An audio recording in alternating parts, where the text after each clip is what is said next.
Search करें अवामी news. मुल्क भर की ताज़ा तरीन खबरों से बाखबर रहने के लिए सब्सक्राइब करें हमारे चैनल को और बेल आइकन ज़रूर दबाएं।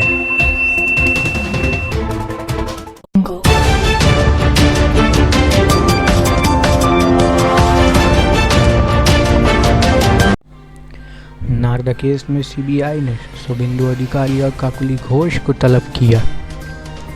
नारदा स्टिंग मामले की जांच में मसरूफ सीबीआई की टीम ने रियासती वजीर नकलो हमल शुभेंदु अधिकारी और काकुली घोष को आइंदा रोज़ तलब किया है।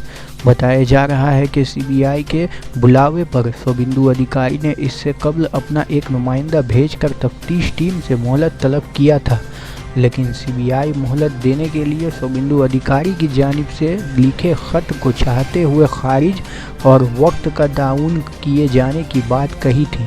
ताहम सीबीआई ज़राए का कहना है कि उन तमाम लोगों की आवाज़ के नमूने लेकर गांधीनगर लेबोरेटरी रवाना किया जाएगा, क्योंकि सीबीआई इस केस में 2 चार्जशीट पेश करने की तैयारियों में जुटी हुई है।